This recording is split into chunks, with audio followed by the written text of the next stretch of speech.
নির্মম এবং বৈশাখী হামলা হয়েছিল, আমার বিবেচনায় সেই দিনই শেখ হাসিনা পতন হয়ে গেছে। আনুষ্ঠানিক পতন গত 1 বছর আগে হলেও গণতন্ত্রের পতন, বিরোধীর উপরে আক্রমণ, দেশনেত্রীর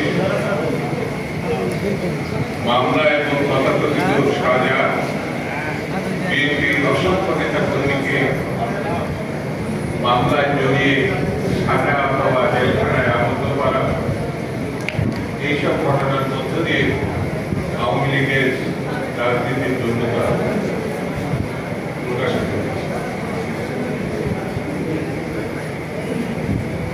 শেখ হাসিনা বিরোধী দলের উপর আক্রমণ করে, নৃশংসতা করে তিনি মনে করেছিলেন বিএনপি বোধহয় তিনি বলেছেন বিএনপি আর কখনো উঠে দাঁড়ানো আল্লাহ দরবারের প্রার্থনা আলাদা। যারা এখন আহত তাদের সুচিকিৎসার বিএনপি যেমন দায়িত্ব নিয়েছে, সরকার দায়িত্ব নিয়েছে, সকলকে আমাদের দায়িত্ব নিয়েছে। স্বৈরতন্ত্র যেন বাংলাদেশে ফিরে আসতে না পারে, আর একমাত্র পথ গণতন্ত্র প্রতিষ্ঠা করা। গণতন্ত্র ছাড়া বাংলাদেশকে রক্ষা করা যাবে না।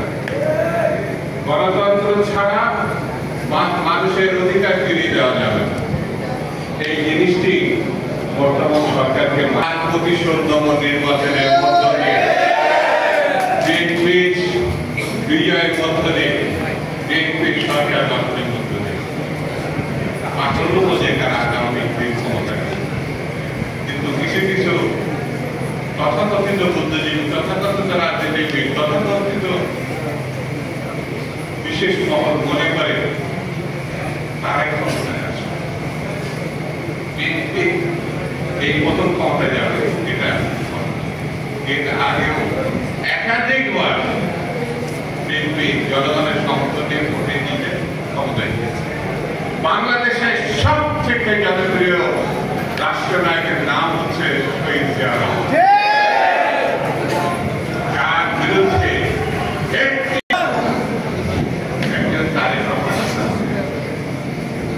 আমরা মনে করি তার মধ্য দিয়ে বাংলাদেশের যে আগামী দিনের সমস্যা, সেই সমস্যাগুলো মীমাংসা করার শক্তি পার্শ্ববর্তী দেশে বসে বসে ষড়যন্ত্র সম্পাদনে যেগুলো মানুষকে ঠুস করে দিতে।